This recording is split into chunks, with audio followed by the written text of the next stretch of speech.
আসসালামু আলাইকুম ওয়া রাহমাতুল্লাহ। দেশে ও বিদেশে যে যেখান থেকে দেখছেন সবাইকে জানাই আন্তরিক মোবারকবাদ ও ঈদ মোবারক।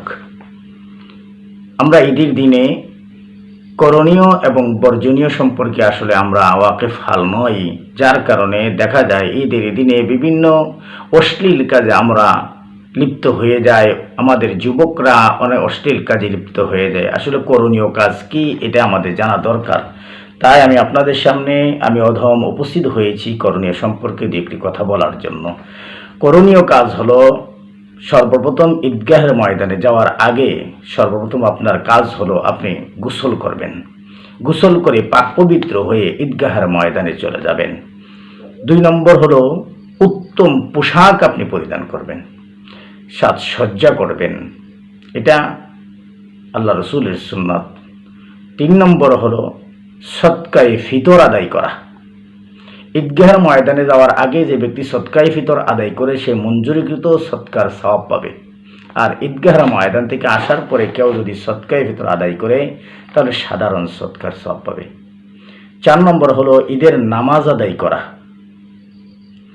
৫ নম্বর ঈদের শুভেচ্ছা বিনিময় করা। ৬ নম্বর হলো মুসাফাহা এবং মুআনাকা করা। ৭ নম্বর ঈদের তাকবীর পাঠ করা, আল্লাহু আকবার লা ইলাহা ইল্লাল্লাহু আল্লাহু আকবার ওয়ালিল্লাহিল হামদ, এরকম ঈদের তাকবীর পাঠ করা।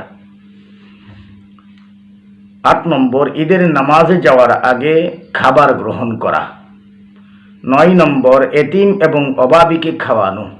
১০ নম্বর আত্মীয় স্বজন এবং প্রতিবেশীর খোঁজ খবর নেওয়া। ১১ নম্বর মনোমালিন্য থাকলে এগুলো দূর করা। ১২ নম্বর হলো আনন্দ প্রকাশ করা। এইগুলোই হলো আমাদের করণীয় কাজ। আর যেগুলো আমাদের বর্জনীয় ঈদের দিন, ওইগুলো যে বর্জন করতে হবে, এই বর্জনীয় কাজ হলো ঈদের দিন রোজা রাখা যাবে না। ৩ নম্বর হলো বিজাতীয় আচরণ প্রদর্শন করা যাবে না। তো বিজাতীয় আচরণ যদি আমরা বুঝি তাহলে দেখা যায় বিজাতিরা যে ঈদ করেছেন জোয়ার মাধ্যমে, গান বাজনার মাধ্যমে, এগুলো করা যাবে না। ৪ নম্বর অপব্যয় করা যাবে না। অপচয় করা, এগুলো করা যাবে না। অপব্যয় করা যাবে না। যেগুলো কাজ করলে অপচয় হয়ে যাবে, অপব্যয় হয়ে যাবে, এইগুলো করা যাবে না। এগুলো করা বর্জনীয় কাজ। ৫ নম্বর হলো মদ পান করা যাবে না, আতশবাজি ফুটানো যাবে না। এইগুলো হলো বর্জনীয় কাজ। আল্লাহ পাক যেন আমাদের সকল যুবক এবং আমাদের সকলকে করণীয় কাজগুলো করার তৌফিক দান করেন এবং বর্জনীয়গুলো থেকে আমাদেরকে বিরত রাখেন। আল্লাহ পাক যেন তৌফিক দান করে, সকলে বলি আমিন।